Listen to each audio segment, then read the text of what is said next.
What's up, guys? Welcome back to the Summit 7 American Region Qualifiers. Infamous going up against the new Digital Chaos. Going to go into Game 2. Current score 1-0 in favor of Infamous. Able to withstand the early aggression from Digital Chaos and ends up, winning the game off of some really nicely farmed heroes. We'll see if DC are able to put something together. I kind of want to see a little bit more out of these guys, but for right now, we'll see what's going to go down with this draft because it's slow as hell. Either way, I'm Mike Loris, going to be joined by MRP Dota for the second game. Infamous are taking their sweet-ass time, dude. Yeah, definitely so. I mean, DC didn't seem to want to take any time to jump back into this game, too. Hopefully they didn't read Twitch chat too much in between the game. But they will have first pick for this one. And they're going to go for the highly esteemed Legion that a lot of teams have been running since Kiev and even slightly before then. Infamous, they are going to go back for their Troll Warlord. You mentioned kind of the commonality that you pair it up with a Magnus or get it a Midas early on, and they will end up doing that here. So going to reveal two of their cores, but definitely something that they seem comfortable with from game one. Troll Warlord, though, he is a bit susceptible to killing himself to Blade Mail. So Legion already a decent solution for that. But either way, Digital Chaos is staring down the barrel of defeat here against Infamous. And this is a double limb bracket, so they're not entirely out of the game or out of the qualifiers here for Summit America, but they do drop down to face IzGG. And IzGG, I mean, despite losing earlier today, they played pretty darn well. Felt like a couple of draft limitations for them against Thunderbirds. And it felt like they out-executed Thunderbirds in a lot of the engagement. So it's not by any means a slouch down there in the lower bracket. All right, I like the start for DC if they're going to bring this back, push it to a game 3. I mean, Crystal Maiden first is, whatever, versatile. She really does it all. And Doob is definitely comfortable on this hero, but big difference here for what I imagine to be Forev's hero. He played Nature's Prophet, now going to play probably the Legion Commander. And the difference there is that Legion Commander can be really, really assertive, both in lane and in the mid game, looking for those ganks. Whereas Nature's Prophet kind of has to piggyback on his allies in order to do that. Like, you can make some teleportation plays, get courier snipes. But again, you're not really going to do it out of the blue by yourself. You really need your teammates to set that up. So this lets Forev kind of be his own man, at least a little bit more.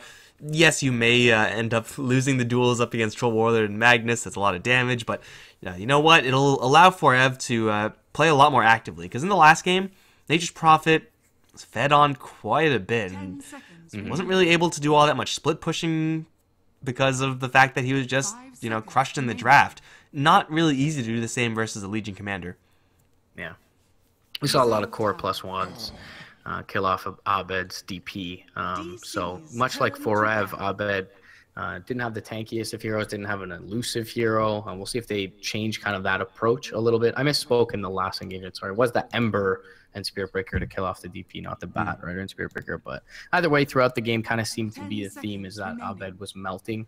So we'll see if they give him something with a little more of a high skill cap than the DP. He's definitely a player with the propensity to use it. Certainly very mechanically skilled. So we'll see if DC switch that up, but already kind of rectifying the issue that they had with Forev. Not only is he kind of just a stagnant hero against Spirit Breaker, Ember Spirit, and Bat Rider, but they also didn't really have anyone to combo him up with across the map other than Bulba's Monkey King. And in the phase of the game where the Monkey King is most effective, Forev was just getting ganked by Spirit Breaker repeatedly and dying. So very hard for them to kind of channel up that combination. So for now, the Ember Spirit ban is going to come out. I was going to take that away from Gucci in the mid lane. Even though Abed 1v1 defeated him kind of mid lane in the CS war, he still, had just such a slated for such a great matchup that had a good time in game 1. Similarly to the first match, Infamous is going to completely target ban Abed out and hope he gets a hero that he can't make those flashy plays on like he did in game 1. So TA, Meepo, Invoker, all removed from the pool. It's all pretty much Abed's bread and butter right there. I mean, you did pretty well in the Death Prophet, you said, in the early stages. Ended up just thrashing Gucci in lane.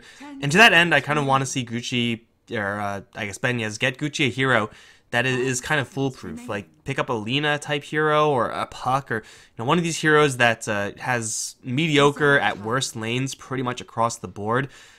Picking up an Ember Spirit is, I mean, it's obviously banned out in this game, but Ember Spirit is just a hero that tends to have some pretty sour matchups, and we saw exactly what happened in that situation in the last game. If Gucci was able to get a little bit of a better start in this one, then Infamous can definitely snowball out of control. Silencer, the pick. I mean, you're looking at mid lane matchups. This is, again, a hero that is going to run some pretty bad mid lane matchups, but can just as easily be played as a support.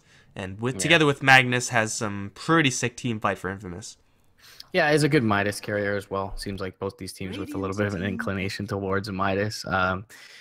More than likely, I would say in the 4 position, I rarely see teams pick their 3 cores in the first 3 slots. So I would guess that that's the case. And decent synergy with the RP and the battle trance. You just silence, give your team enough to kill off at least one significant hero in that combination. Just covers the Magnus's initiation as well. Not a big fan of the hero overall as a 4 position support, though. It really feels like at times he gets starved for levels, and that's where Midas comes in as the kind of pseudo solution to that. But it looks like in this game they may actually end up putting him in the 5 as the ogre, generally speaking, at least in the very, very early stages, needs just a little bit of extra gold, in order to get boots and an Orb of Venom or Windlace Orb of Venom, and cause some havoc in the early game. DC, they're gonna pick up Abed's Lina, so kind of one of the last heroes that he's super comfortable on, and definitely one that he can dominate the lane with. But this is like pure Horde versus Alliance right now. Right? Okay. Eh? All right. We got a couple Oh, a couple. Okay, fine. Well, Ogre Magi, either way, the pickup for the Infamous side. Like a mercenary, right? I don't know. I don't read Monkey King's lore. Who cares about this guy? But Ogre Magi, either way, the pick, and just as a hero in a vacuum, something that they will just take to the roam and try to play as kind of a soft counter to the enemy. Monkey King, Infamous don't have a Bat Rider or similar vision hero to deal with that Monkey King. They do have a Magnus for the tree clearing, which is something, but expect the Monkey King to have a little bit of a better time in this game. But the big deal with this Ogre Magi is the fact that Bloodlust plus Empower plus Troll Warlord is disgusting. So they will be riding this Troll Warlord train pretty hard and even going in for a Bounty Hunter. So yeah, it is first 3 cores in the first 3 phases. Silencer versus Lina is a little bit of an interesting matchup for the Silencer. He at least has a little bit more game than Ember Spirit versus a Death Prophet, but not really by much. So they go back. Bobo will be back on the Monkey King and hit some good boundless strikes in the last game, but overall in the team fights didn't feel all that influential. He's now got some decent contributors to gank with him. With the Legion Commander, he can go to her lane. She's pretty dangerous early on, gets the extra bonus move speed from the overwhelming odds. He can chase people down. He's got the Haunt from Mason. Generally, Lina, considered mobile, will either build into Yules or bots and has the Fiery Soul to just keep her moving around the map. So I could see Bulba having a better showing in this one. But yeah, on the other side of the coin, as you mentioned, going to be all on the back of Benjaz. And he certainly performed game 1, but it didn't feel like he had that difficult of a time either on the Troll Warlord. So remains to be seen. We'll see how Gucci fares in the mid lane. So harassing is one of the greatest strengths of the Silencer mid lane with the Glaze of Wisdom, but Lina has such long attack range that it feels like, Abed's going to be able to position himself such that he won't really get orb attacked down by the Silencer. Then again, they could throw YYF in the lane or throw Baboka Jr. in the lane to slow up Abed. So we'll see how he survives in the mid lane, but it does feel like with the Monkey King, they have more than enough to answer this. So I like where DC's going. In general, Spectre versus Blink Initiator is always going to be nice to have. And also when you're trying to orb harass someone, your movement is usually really easy to read. Like when you're throwing out that glaive, you're not moving. So that means the LSA and the counterplay from a CM or a Monkey King just becomes that much easier. So in the vacuum, that matchup's still a little bit tough for that Silencer. But again, you got to look towards those heroes that rotate. CM and Monkey King, definitely a deadly duo. Ogre Magi and Bounty Hunter, not a very frequent duo, but definitely a potent one as well if they find their opportunities. This last pick Spectre from the DC side is going to pretty much lock up the late game. Even though you are going to be going up against a Troll Warlord who's going to be mega farmed, you don't expect anyone else to really be quite as farmed as the Troll Warlord, so you can deal with everyone else and then kind of leave the Troll for last. That being said, this Spectre is going to be taking a little bit of time to get going, and Infamous, even though they do have that late game play with the steroided up Troll Warlord, with this core silencer, with the Bounty Hunter in play, are looking to snowball and take a fast win. Mm-hmm. Yeah, definitely not looking to take this too late. They also have Legion Commander, you know, infinite scaling, OF Frog. So, okay, Kanishka top lane being stalked here by Baboka. He does have the Orb of Venom, but doesn't want to jump too deeply. Catches a glimpse of Mason as well. Shadow walk to expire soon, so he'll make his way down the hill as not to tip them off. Didn't place any wards, though, up here for the Radiant side. And we'll see how Sword gets off. Had a really good Batrider game last game, so we'll see how he gets off on his Magnus. Really not that much of a difficult lane. Yeah, again, Monkey King will poke, as will CM once she gets a couple of levels, but Spectre versus Mag in a vacuum, and we saw Anti-Mage versus Magnus earlier, and Magnus just got his ass kicked. Spectre doesn't have nearly as much game versus the Magnus, just because Magnus will always be able to skewer away. He will always have mana unless he makes some sort of big error. But yeah, that lane should be a lane where Magnus is able to do just fine. We have ourselves Forev going up against a lane where you would expect Legion Commander to be kind of okay as well, but it's over towards mid lane where the action's going to start off really early. Abed is going to take a couple of shots here from the Silencer, cursed up as well. A couple of misses actually from Gucci, but still, this is going to be the game plan as far as dealing with the Lina. Sit the Bounty Hunter on her and really never let go, and if Boca can also mess with the CM, that could be huge. Although I don't really think I've seen anyone successfully mess with the CM yet. Yeah, and as Baboka rotates away after taking a couple tower hits, Abed easily confident to sneak in the courier there for himself. So he should be okay in lane. I mean, Baboka will be a bit of a nuisance, but it remains to be seen whether they can find trades elsewhere with Bulba. And he's trading right now with Sword top lane. Does have the Jingu Mastery, but forced to use a couple of tangos already. With the poor man's shield on the Magnus, he's feeling fairly tanky up against the trades. It's going to be Sentry now. Dropped to clear out mid. Abed. Does he have any more sentries on his allies, on anyone? No, it doesn't seem like it's the case. So making sure that the Bounty Hunter can do whatever he wants versus this Lina. Hasn't really done a whole lot just yet, but lane is still very young. CM walking around in the jungle untouched currently. They're trying to put the screws to Forev as much as possible. Forev going for a really defensive build, just regeneration focused. Still going to take a Fire Blast, still going to take some chip damage, but as far as killing off this Legion Commander, I'm not really sure if that's going to be in the cards for right now. So even with this Ogre Magi and the Bounty Hunter, not really sure if any aggression is going to be coming up in the near future.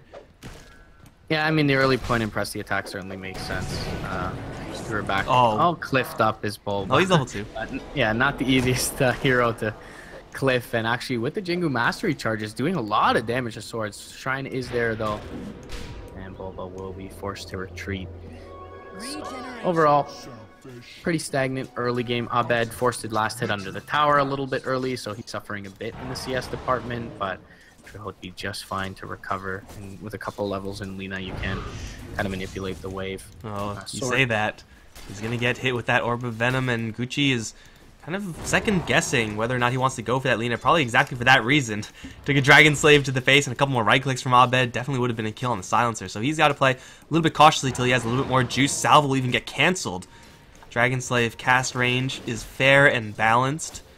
And Abed is still in a little bit of trouble here, but he's putting the screws to Gucci at range. This is why Lina is like one of, if not the best mid laners in the game right now, because she can do stuff like this. Even against two heroes, just throwing out the dragons and just destroying the Silencer's health pool and Baboka Juniors as well.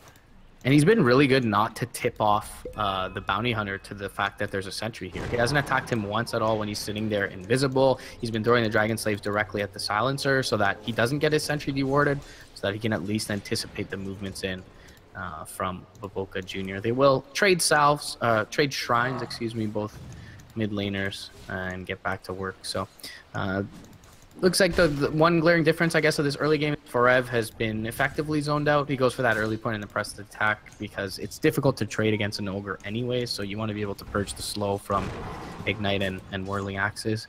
And it feels like Sword has gotten a good amount done in this early game. However, that greed has kind of been mitigated with Dubu farming in the jungle. So he's level 3 where the Magnus is, as is Bulba. And maybe now finally the response in mid lane. They could just use a Boundless Strike from range here on Gucci. Abed walking forward, gets cursed up. Now the Boundless Strike comes in from range. Very small stun. They'll jump forward with the Primal Spring. Will not connect. Oh, it does actually connect on the edge, but the Dragon Slave just barely whiffing. Now Dubu under the tower will be the first to drop. He's level 3. LSA connects though. And Dragon Slave available. He will kill off and find the return kill on the Bounty Hunter. Curse goes out. Abed though should be okay to survive here. Has a Tango as well. Magnus will wander in and win the D-Ward battle over in mid lane because Bubble wasn't exactly sure what the Magnus was planning. Yeah, you never know when there's an Ogre Magi around the corner as well, so that's gonna keep Baboka Jr. wandering around the mid lane with the advantage. No detection right now on the Dire side. Dubu will grab an Invis rune, so he'll be able to poke in towards that mid lane, but even though it is going to be first blood drawn in favor of the Infamous side, it is still this mid lane scenario where Lina is dumping her entire mana pool into just harassment. Every single Dragon Slave, it seems, hits onto the Silencer, but doesn't hit onto an injured creep, so she's not getting any CS. 9-3 versus the 24 for 13. And that failed gank just made it even worse. Silencer getting the first stolen intelligence stack there. This Lina definitely needs some help, or needs to recalibrate her positioning so that she's actually CSing with the Dragon Slave as well as harassing Gucci. I mean, still, they're committing a lot here. Dubu now, Crystal Nova, and the Frostbite in the mid lane. LSA, or Dragon Slave at least to follow Boundless Strike is there. LSA going to be thrown. And Wisp, but just another right click going to connect. Fulba will be the return kill here, but seems worth it for Abed. Ignite, Crystal Nova, and LSA will be there to sound the retreat for Dubu. Makes it up the hill. One right click though from the Shadow Walk. Gets the Orb of Venom slow. He's still though able to make it back underneath the safety of the tower. Abed pressing forward, a couple of seconds till the Dragon Slave, not there in time. Either way, what I was going to say is that they're committing a lot to Abed in this early game to shutting him down. And if you look at the levels, because Bounty Hunter has been in lane so often, I mean, he's right neck and neck with Gucci, so he's not necessarily very far behind. And Mason is sitting on a Spectre, a hero that usually needs to be babysat, but all the meanwhile, because of all this rotation around, he's been able to free farm the lane all by himself. He's only one wave of CS behind Benjaz, who, you know, likely had Ogre doing a pull for him at some point. So I'm guessing some of those are jungle CS, whereas Mason, you know, 7 CS a minute roughly at this point and has a big wave under his tower. So not all is lost for DC. I think they're okay with how this early game's going. Yeah, maybe you just need to get Abed a little bit of extra cash, but Furev having a pretty good time experience-wise, and Spectre, of course, having absolute free farm to match the Troll Warlord, but it is going to be the lack of successful rotations from the Crystal Maiden and the Monkey King that is semi-concerning. Maybe not applying quite as much pressure onto Sword as they would really like. Speaking of, it's going to be another one. Smoke up towards mid, level 4 on both of these heroes. Gucci is not presenting himself right now, and even if he is to do so, YYF is in the area. He was spotted as the Ogre is going to wander through this Observer Ward range. So they know exactly what they're dealing with. Radiant know that something's up, but they're going to scan the wrong direction. Haunt now coming in with Mason and the supports. Silencer is going to get completely swarmed with heroes right now, and they will very quickly lose their mid lane. Even Furev going to show up in this engagement. Abed going to be chasing after YYF, will completely whiff the LSA. Now YYF has a chance to juke. I just thought he was going to go for Roshan, but apparently he thinks he could survive. Not really sure if that's... Okay, that is not a juke that you can actually do up against 4 heroes, but will be a 2-for-0 in favor of DC. That is exactly how you want to use your first Haunt. Yeah, double kill for Abed as well, so that gets him right back where he needs to be. He's now 3rd overall on net worth, 300 above the Silencer. So you're looking at yourself and you're saying, we just spent the entire early game shutting that Lina down. She's now level 6. She's pretty much at par, if not surpassing the Silencer at this point, and all is well in the land of digital chaos. Still, you have this Benjaz troll who's farming a lot. They actually killed off Furev before that fight, which is why he was able to TP in towards mid from base with a battle trance. But you know, that is an issue unaddressed so far, but DC recovered at least on their Lina here in the early game. I think the reason why Furev's having a much better time, even though he did go down, Benjaz's build is kind of just like a late game build for this Troll Warlord, prioritizing Berserker's Rage a lot, not getting a lot in the Whirling Axes. So as far as nuking down this Legion Commander, not really what the Troll Warlord is looking to do right now. Just looking to get his passives up and eventually get that Bloodlust up. I guess another passive there, another passive from the Empower, and then look to power farm. Like, we always got to remember that is Something that Infamous are going to do extremely well in this game, just get a super steroided up Troll Warlord and then just send him into the DC lineup by himself.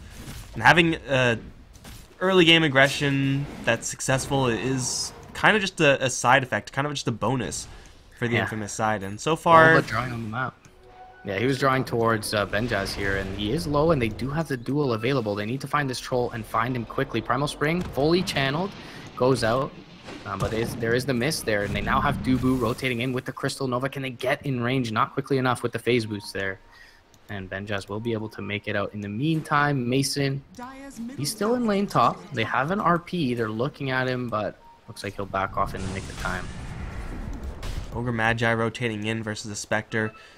An issue at level 1, but when Ogre Magi is level 4 with not really that much in the way of his aggressive power, 1 Ignite, 1 Fire Blast, Spectre doesn't really have much to fear from the 2 of those heroes, unless she's going to get skewered into an enemy tower, and then of course it's not going to happen at that range. And rotations from Infamous. This Bounty Hunter is level 5 at least, is going to wander into no man's land, but luckily for him there's no detection. He will get out of there and he'll be just fine. Although he's playing a very, very dangerous game, this Bounty Hunter. Once he gets level 6, then Infamous, their draft is going to start to take off. By that time, hopefully for the Mag, he'll have his Blink, but he's pretty far away from it. Benjaz going to opt for the Vlads again early on. Certainly allows you to kind of perpetually stay on the map, gives you a little bit of mana regen, allows you to farm reliably. Top bot lane for in a little bit of trouble here. Press the attack, but it looks like it'll just delay the inevitable, as he is more than likely to drop here. He's going to go for the juke plays, gets the cut into the tree. Boundless Strike is there onto 2. Forev, though, the pathing going to screw him over there, and he gets brought down by the Fire Blast. Benjaz with the range attack. What I was just going to say is it made more sense to me, the Vlad's last game, because there was a Death Prophet and a Bristleback, 2 heroes that are innately kind of tanky. So you have to stay in these prolonged fights. In this match, I feel that maybe you go for a little bit more damage-oriented builds off the bat.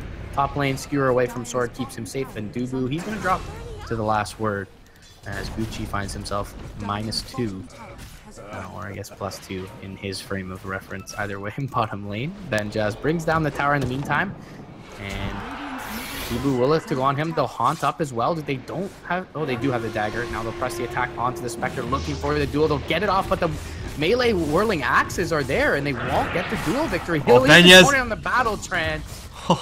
Get the kill on Fored. He will end up going down, and that's a streak to Bulba, but still gets himself the return kill. Nothing really else he could have done in that scenario. Vlad's first. Pretty good when you're just getting beaten down by right clicks, get that armor component, able to turn around for a little bit of extra lifesteal, which is not irrelevant in these very corner case scenarios. So Vlad's right now definitely an item that he is happy to have in his inventory, able to get him that kill before he goes down. The Bounty Hunter now hitting that level 6 mark. Anyways, either way, yeah, it certainly helps him out there. The early game value allowing him to get the kill. Bulba under the cover in Invis Rune, but he's not going to find anything just yet. Couple of wards expended here bottom lane to try and bring this tower down. But Benjaz, I mean, he can kind of farm anywhere on the map at this point, so I'm not sure that this tower means all that much aside from some gold. And in the meantime, Infamous, they'll take the tier 1 away from DC at about the same moment.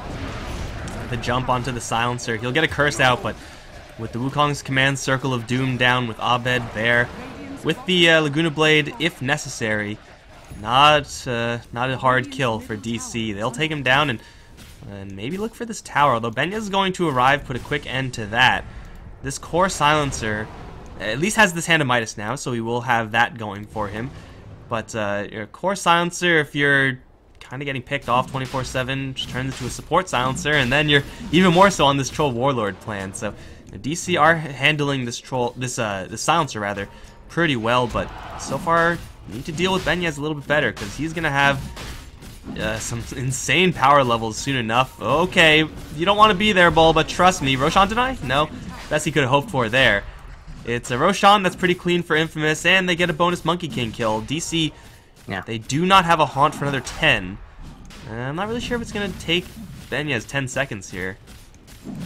Yeah, with the Empower and the Bloodlust, I mean, this troll is just a force to be reckoned with. And maybe even more of an argument for kind of the early game value build is that you do have those 2 steroid type spell behind you from the Ogre and the Magnus.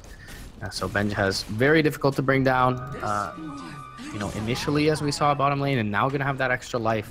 We're gonna look at this mid lane tier 1. Abed not nearby at the moment, really does want to finish off his Bloodstone, and he is only about 500 gold away from that. So it looks like they may just try and wave clear and sack this tower. They do have the Haunt if they want to bring in Mason, but since Abed's not nearby, doesn't look like they're posturing up for a fight just yet. Glyph is going to be popped. They are going to see Forev with the creep make his way into the trees there. So they know there are multiple heroes from DC's side here. It's just a question of how many. Mason is still on bottom, still shoving it out. Sword's going to go deal with him. That means that if shit is going to hit the fan over in the mid lane, then Infamous will be out, their most relevant damage-dealing tool, or control tool rather, in that RP. Wow, that damage on the Troll Warlord just by random spam. It's going to bring him super low, and they're unable to catch up to Mason as well. So Infamous, they make a pretty aggressive play with this Troll Warlord and Aegis. Doesn't really cost them a lot, except for a lot of time. They're still doing pretty well in the net worth department. I think soon enough we're going to see the impacts of Empower on Benyaz. You can already see him like clearing an entire creep wave in just like 3 hits. It is pretty silly at what the Troll Warlord can do if he's going to get this far ahead. But DC so far have yet to take like a real big fight. We've seen 1 duel. We've seen, I think, 0 Laguna Blades. And only 1 Haunt, or 2 Haunts. So DC definitely trying to avoid fights as best they can. But at a certain point, it's going to tip over. And I think that point is right now where Forev is going to be spotted by everyone and their mom. Jump forward, skewer back into a Fire Blast. Look at Benyaz go. That's Overwhelming Odds hit pretty hard, but not nearly hard enough. That's going to be a free kill. Maybe even looking to position themselves for a couple more, because bottom lane, Abed, being stalked by Boca Jr., knows about it. He's going to turn out with the Laguna Blade, has a Dragon Slave. RP is going to be used to buy a little bit of time, but not quite enough. Now Bulba's going to jump in with the Wukong's command. That'll quickly do in the Magnus. Here comes the Silencer, drops a couple nukes onto Abed. That'll do quite a bit of damage, but I think he should be fine here. And he will. Raindrop pretty good. As Infamous, they whip their RP, they kind of waste their Bounty Hunter. So far, no track kills. I mean, a little unfortunate with the RP, as Bulba, he lands just after the stun hits, so he wasn't part of that RP and gets the Boundless Strike off. Else, they probably killed Alina. Either way, it was a bit of a curious usage of the ultimate, and ends up not panning out for Infamous there. This game, a lot more even, perhaps, than Game 1. DC looking good after a rough start, and they do have Relic Gold on Mason here, so he's going to get a lot stronger very soon as he finds enough to pick up this Radiance recipe. Mischance up against the Silencer and Troll, both at a super premium, and looking at these other kind of side supporty heroes for Infamous, Silencer included in that, both all really easy to bring down. Like the Ogre Magi, his tankiness is still kind of there, but for the most part, that's not really his forte when a Spectre with a Radiance haunts in on him. Bounty Hunter, Silencer, all, including the Magnus, vulnerable to that, especially this Magnus with the Blink Dagger. Lag? Hello? Yeah, a little bit of lag. Okay. It looks like everyone's lagging. It just feels like with a Bounty Hunter and a single core lineup, essentially, you know, maybe call it a 1.5 core since you have a Magnus with your Troll. It just feels like at 20 minutes in, you want a bigger lead than they've been able to accumulate for Infamous. So I think, you know, DC have stymied the bleeding from the early game, and they should be fine. The one hero who's really lacking his essentials is Forev's Legion. He's a little bit lower. I mean, even Bulba surpassing him in the wave network, but he's 250 gold away from a Blink Dagger, so that's a big pickup if you can find it. Meanwhile, Haunt comes out mid lane, and they will be able to catch out Gucci. They get him to pop the global as well. He will find the return kill, though. Immediately up to the high ground is Mason. He looks for the TP out. LSA will catch Benhaz, and they won't be able to kill him off, though. There's an Aegis in his hand, so Abed looking to back up, but skewered right into his paws. And Benhaz will finish off the Lina. Mason making it out of the fight, but they get a Silencer and a global for their Lina and Monkey King. They did also grab the Aegis, but it doesn't feel like that's going to deter Infamous from pressing forward for this tier 2. Jump in from Sword, gets the Shockwave off onto the track. Lina to be a little bit of extra gold going the way of the Radiant squad, and now they're going to look to potentially pressure in this tier to mid. Benjaz, though, even though having the Aegis, not very healthy. Now jump forward for the duel. Forev's going to get skewered away. They're at least not going to get the damage. And now jump forward. RP is going to hit on a few. Empower popped up onto Benjaz with the Battle Hunger. They'll get Abed, or at least force out the Bloodstone Suicide. That'll heal up Forev, so they won't continue forward. But that feels bad, man, right after purchasing the Bloodstone there for Abed. What an absolute mess of an engagement. Off to the south, it was the Bounty Hunter and the Silencer, I believe, both trying to chase down for a couple of kills. But that duel immediately responded to with that skewer from the Magnus and then the RP. It's just backbreaking. And for Benjaz, I think he was down one of the steroids. Maybe not Bloodlust, or maybe just like tail end of the Empowered. He will do enough damage to kill off the Lina and the Legion in the future. Make no mistake. So that fight from DC, really a little bit too spread out for their liking. Like, you really do want to get that one off with the Lina, and then try to just like make that numerical advantage into a victory thanks to that haunt. But it's with that spread out nature of the fight, with Abed kind of getting pinned down in the really early stages, you aren't able to make that happen. And for Infamous, their troll, he didn't end up using the Aegis, but was able to run around pretty much the entire time freely. They will get a duel off onto the Ogre. Will it be a win? Not even a win. Forev's still at 0. Yeah, at least they get a kill. Definitely feels like, you know, something. It's an expendable loss for Infamous. I mean, they're farming elsewhere. Benjaz is looking, you know, only a couple hundred gold away from his BKB, and how do you kill him off at that point? So a couple heroes tracked up top lane, Boundless Strike, and the Dragon Slave going to connect onto Baboka. They're going to spare no expense for that Bounty Hunter, almost like he was the real Baboka there, and they should be able to transition this into a tower as well. Sword able to blink out from under Bulba's vision, and he's actually setting up here. 4 seconds though until his Blink Dagger cools down, because he had to use it defensively there, so can't look to make the initiation. Radiance is up though on Mason, so they can at least, maybe if they pop that off early, cancel the blink of the Magnus in the next engagement. But Benjaz does have that BKB, so not going to be affected by the burn for that duration. This is definitely a rough game to be a Bounty Hunter. He is getting a little bit of gold towards his mechanism, but so far I've only had a handful of track kills. It just seems like he's never been where the kills have been happening. Like, every single kill that happens, the Boca Jr. is just a little bit too far off, or it got picked off beforehand or something along those lines. So Bounty Hunter kind of working with the budget. We do have a pretty big item pickup on the Silencer and the Rod of Atos. Just being able to get a little bit of extra bulk up for him, and I'm sure he's going to keep prioritizing survivability over all else for Staff, his next build. Silencer's starting to get to a relevant damage stage, but still, with this Lina now picking up the plus 50 damage talent, it doesn't seem like Silencer really has much competition in that department. Oh, the scan from the Radiant is going to reveal a Spectre. Is she on the high ground? I'm not really sure where she is. She is on the high ground, actually. And with the Haunt, she's going to try to get away, but actually everyone's here, so there is no haunting out of this one.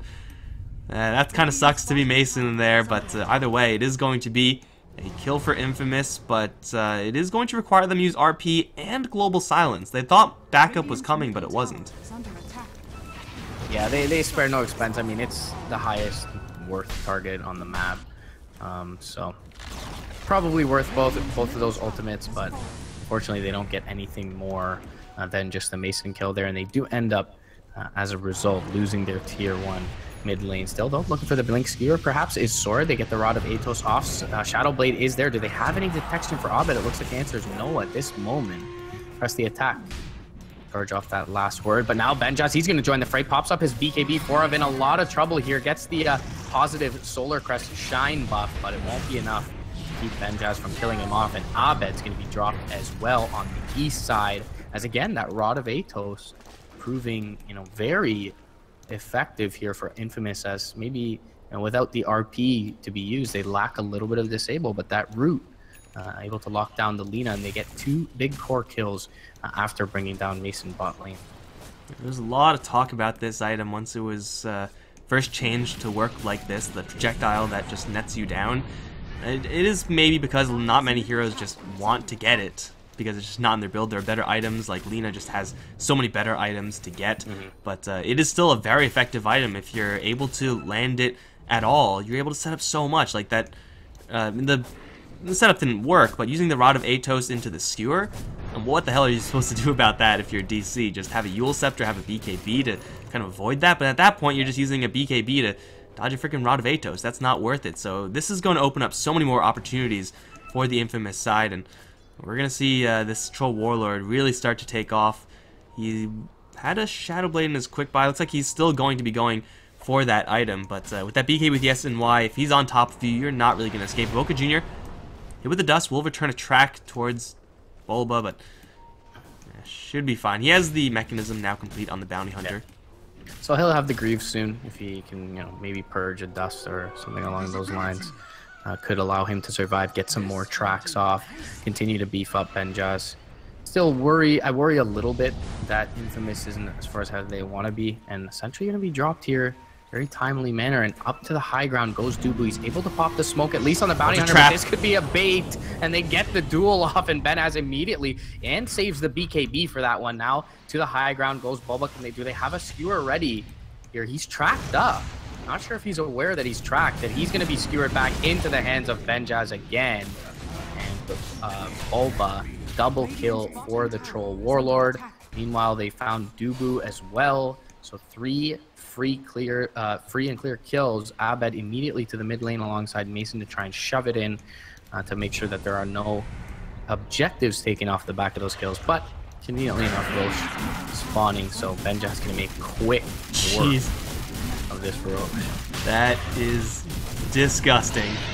Troll Warlord is definitely a hero with some anger issues there, and that smoke play from Infamous just coincidentally popped the smoke just before any vision came up on the DC side, so they thought they were okay. They saw a Bounty Hunter wander around, and a Bounty Hunter wandering around is pretty normal. You don't really think twice about that, so you can't really blame him for taking the bait like that, but wandering into literally the entirety of the Infamous side, Global Silence securing the numerical advantage, ensuring that there won't be any Spectre arriving into that fight, and man, did that Legion Commander die quickly. It, in fact, gave dual damage over to Baboka Jr. That's, I guess, DPS Battle Fury Bounty Hunter on the way, but it's still Forev with 0 dual damage 1. Maybe when he gets this Blade Mail, he'll be able to do something up against Benjaz, but that's still a risk. Like, Benjaz is going to kill him so quickly, and it's up towards top lane actually where Abed being stalked. He's tracked now, and he's kind of being cornered. This better be a TP. It is a TP, but not the right kind. It's Boots of Travel, and the Curry's actually going to get sniped on his way out. Abed gotta run, but no running from the Skewer. He's tracked up, and he's going to kill himself out of necessity. Bloodstone just bleeding out charges right now. Yeah, Infamous looking very legit here in this American qualifier. I mean, last couple of days I've seen them, beat Thunder Awaken and Old School and Elite Wolves, but didn't quite think they were on DC's level. Looks like a bit of the maybe the jitters with the new roster here from DC, but definitely still, not out of reach this game for them. The state that Forev is in, though, still looking to build into his Blade Mail. It does kind of feel like a single core versus single core match, and Mason, I'm not sure if he can quite put in the work that Benjaz can at this point. 7k net worth above this Spectre. Now has the Silver Edge completed, so Benjaz, a Supreme Assassin, if he wanders into pretty much anyone, they're just straight dead. And speaking of straight dead, Forev, quick fingers, blinks away from the axes. That's some Ehan timing right there for Forev. And there's still a couple of targets in the area. Bulba going to teleport in, that is not spotted by anyone from Infamous, but they are still looking to use this Troll Warlord as the battering ram. And, well, we saw how fast he was able to take down Roche. I don't think this tower is going to fare much better. Yeah, Empower Bloodlust, pretty good with your Troll. And he'll make quick work of that. And they may just continue to take these low-hanging fruits, but for now, they'll put the Shine onto Benjaz. He'll pop the Battle Trance and try and force a reaction out of DC. He'll even go into melee range, this tier 3, not long for this world. That'll open up Shrines. He'll even start throwing some damage into this range racks. He still has, or melee racks. He still has Aegis. Press the attack, forced out Dubu with a Shuriken almost dropping here. Benjaz still has not yet used his BKB. And absolutely for free, they'll take a melee Rax here in the mid lane without reaction. Shrines now vulnerable as well. They'll make a beeline down to the south, pick up the East Shrine here. And Benja still yet to use the Aegis. He's still got almost a full 2 minutes on that. I mean, we said multiple times, Troll Warlord with Empower and Bloodlust is ridiculous. I don't think we said it quite enough, though, because, I mean, those structures are not supposed to die like that. There is no minus armor here for Infamous. That is just pure right-click damage, pure and simple from the Troll Warlord. Abed, on a hunting mission for the Silencer, throws a Laguna Blade with that bulk, not dead just yet, but will fall. Mason is going to haunt in. I don't think he has any other plans for that haunt, so it is going to be a haunt for a kill, a pretty nice one to have. 650 gold. Killing off the enemy Silencer is no small feat, but in this stage in the game, when they're looking down the barrel of 14, 15k deficit, Silencer being down is going to get them a tower because there's no global silence, but Infamous, they are still looking like they want to make a play here. Bulba is not on a tree. Benez looking to go in, and Sword is as well. Is going to find a couple heroes. RP not in time. Gets dueled and shredded. Finally, Forev claims some duel damage. And Infamous, they have to reconsolidate their heroes. I think they have to back up into their base and just let these objectives fall. Yeah, still only a level 2 duel, so kind of inconsequential that he gets the 14 damage there, but they'll get the objective, more importantly, here in the top lane and get the big kill on the Silencer. So full manta up for Mason. He's got 2k gold in addition to that. We've got the Solar Crest behind him on Bulba. So no answer to that in this game just yet for Benjaz. I mean, he can disregard the Radiance mischance a little bit with the BKB, but no MKB in sight for him. He's going to build up Scotty and looking to just tank up for now. You know, trying to just become the raid boss. He's got so much behind him that he doesn't necessarily need to burst these heroes down as long as he stays alive and kills them off one by one. So, ultimate arm in the inventory and not all that far off to full Scotty. 2500 HP is quite a lot to burn through if you're DC. Laguna Blade is level 3 at this stage, and that will do quite a nice chunk onto Benez, but you gotta remember that there's still a mech on the Bounty Hunter. He even picked himself up a pipe. He got like 4 or 5 track kills in as many minutes, and now Harry Potter, he's going to be spotted by Boca Jr., gets tracked up. Monkey King does not want to be here. Shockwave coming in with the long-range spam. He will get a little bit of help from the Legion Commander, but still will fall. Now looking for the Crystal Maiden. Rod of Atos value right there, and will lock down another kill for the team. 2 track kills. And there's just so much extra bulk here on this Troll Warlord. Just more than meets the eye thanks to this Bounty Hunter. So many buffs on this Troll Warlord in general now, like defensive and offensive. And man, DC couldn't do jack up against Benez as a full 5-man team. I don't know what they're going to do now, missing 2 heroes, including that Wukong's command. Benez is pissed at this tower. He's going to take it down. He's pissed at the racks. He's going to take that one down as well. Troll Warlord just be raging, man. They're going to jump in, try to duel. That's not going to happen! Oh my god, bad move for Ev. The RP is only going to land onto a couple of illusions. No, it's actually going to be stop canceled, and it will eventually land onto the Spectre. She's going to get a couple of mischances, but it's not nearly enough. Benez still very healthy, as Duba's going to show up. Will kill off the Ogre Magi, and they may kill off the Magnus as well. He's going to stop moving. He knows he's screwed. But you know what? The base of DC is looking really bad, and Benez, with the Fresh Hive Scotty, is looking really good. Yeah, just very difficult to kill off, and almost has some mercy there in the top lane. Felt like he could have continued forward, but respecting the possibility that this Lina and Spectre have buyback, and they got the melee racks, they have the full lane in mid. Not the greatest team at dealing with mega creeps, even with the Radiance and Lina. They're just gonna have this constantly shoved in to their side of the map. So Infamous feeling good. Let's take our win with all the gold we get from the structures, get our next round of items, and then look to go high ground. So Benjaz continuing with the kind of tanky raid boss theme. He has enough damage with the Bloodlust and the Empower. He's just gonna go for the Satanic here to try and finish this game off. Pretty nice item to have when you're going up against Blade Mail. It's one of the biggest threats that he's facing up against DC, although it didn't really seem like it, given that very suicidal play from Forev. Blink in for a pseudo stun onto Benez. Did very, very little for him. Benez now silver edging forward and is going to be met by the vast majority of the DC team with vision at the ready. Although Abed, he's in front right now. This is Benez. Got to play very cautiously. His backup is so far. There's no global silence just yet. Got to wait at least that 25 seconds for that to be up before they go for this tier 2. Yeah, I mean, that was a call that was made from DC. They were ready for it, but the BKB reaction from the Jazz was just beautiful on the initiation, so Abed couldn't really contribute when he jumped in with the blade mail. Haunt now comes out though. BKB immediately popped by Benchaz.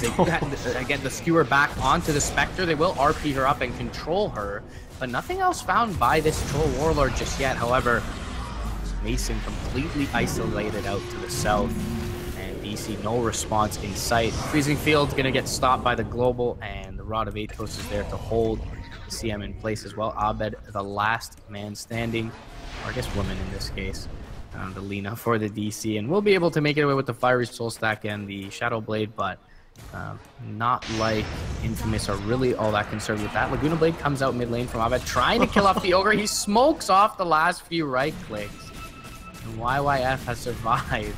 Spam pinged out from Gucci in South American fashion, and GG is called. Not sure how many of you bettors would have assumed that Infamous 2-0 DC here, but I mean, they take their recent success in North and South America and they actually apply it to, what a lot of us would consider a pretty tough opponent here for them in DC. And DC going to drop down to the lower bracket. They're going to face the likes of CCNC, Yawar, Snaking, and the rest of IsGG. And the loser of that is out of the Summit 7 America qualifier. So no easy road now for DC going ahead. Infamous, they'll move on to face Thunderbirds. And when I said earlier, like, Bounty Hunter gets the dual win, Battle Fury, Bounty Hunter incoming, I was kidding. But him with that extra damage and the battle trance from Benyes, he just right-click destroyed that Lina. Like, that just, in no universe, in any pro game, is that supposed to happen. But it did seem like there was a little bit of a lack of response for this Troll Warlord coming out from the DC side. It really just was the thing that was consistent for the Radiant. Like, Benyes was just never really stopped. Infamous had a couple of heroes have a couple of rough times. Bounty Hunter got to a really slow start. Silencer got jumped a couple of times, but no one was dealing with Benyes. And man, Troll Warlord walked in, took free racks.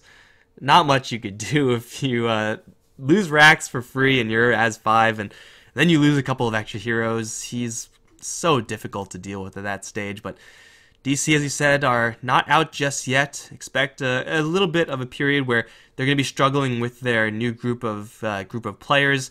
Hopefully it's not going to take them too long, because their date with IsGG is very soon. But either way, we are done for today, guys. 3 best of 3s in a row. A lot of breaks, but yeah, we're going to call it quits. Summit 7 America qualifiers gonna continue. I think there's some tomorrow, actually. Yeah. So be sure to keep your eye on the Beyond the Summit channel. Follow the channel. I'm not really sure why I'm telling you that, because you should be followed already. But you should also follow us on Twitter. I'm Mike Loris. You can follow me on Twitter at Mike Loris, and you can follow my co-caster at MRP Dota. It's all in the title. Any final words before we shut this down? 28 dual damage on the enemy squad, 14 dual damage on DC. Rough times. But either way, thanks for joining us, guys. Yeah, every day until the 14th, all the qualifiers for the summit are going to be continuing. So a lot of Dota coming your way. All right, guys. We'll see you next time.